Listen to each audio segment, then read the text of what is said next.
So welcome to day 3 of our conference. It's been a joy so far. Here are some things that we have done. We've looked at some key elements of AP World. We talked about debate and they say, I say complexity. We talked about periodizations and breaking up history into those chapters. And we talked about using primary sources to create DBQ essays yesterday.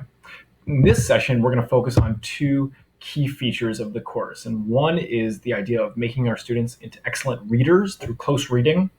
And another is this article called Southernization and the general concept of busting Eurocentrism. So I'm excited to have these two components at the center of our session today. Okay, so our aim is for rockstar, gritty superstars on their third day of Zoom PD will be able to apply strategies of close reading protocol to key texts in world history by completing a close reading of Southernization by Linda Schaefer.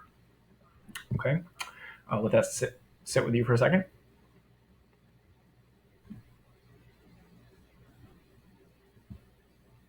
And the way this session is going to work is that we already did our do now on literacy gap and social studies. And I opened by talking about what we're doing in this session. I'm going to do a quick summary of close reading, and then we're going to get into the work. We're going to break out into breakout rooms to talk about Southernization. We're going to do some activities on Southernization together to prepare you to teach that to your students. And then we'll do a closing application where you take the close reading strategies and apply it to some other awesome sources from the 20th century. Okay, so let's get started with a summary of close reading.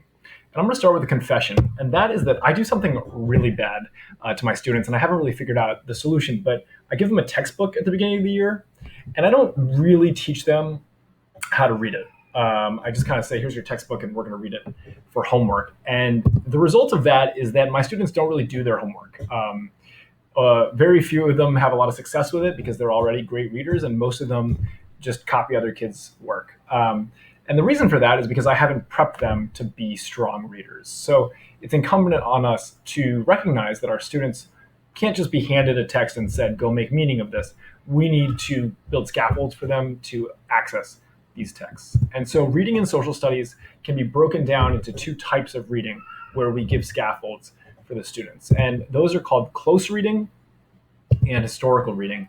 And for our purposes here, I'm going to zoom in on close reading mostly. So close reading is a purposeful and careful rereading of a text. The idea is that your students will develop the muscle memory to read well by reading a text with multiple efforts and with different scaffolds each time. So the first time, it's a low-key entry to the text. You're just giving your students an opportunity to get familiar with it.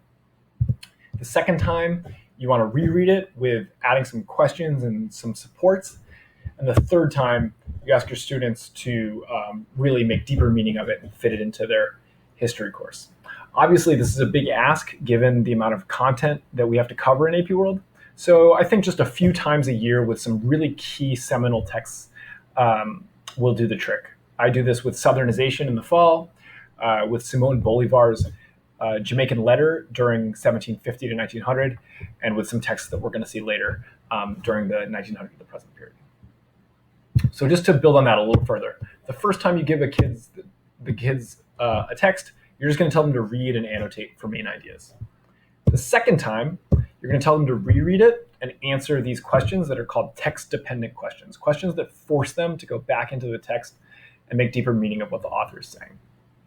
And then the third time, you're going to ask them to do a third, even higher level activity. Okay, maybe you'll switch it over to a historical reading. Maybe you'll build a graphic organizer or ask your kids to do something with the text. And we're going to show that later on. Zooming in on these text-dependent questions, here is a chart from the Stanford History Education Group. And what I'm going to ask you to do is to examine this chart for 30 seconds. And then there's going to be a prompt on our next slide. Okay. So on the left side, we have close reading questions. And on the right side, we have historical reading questions. So check those out and how they're different from each other.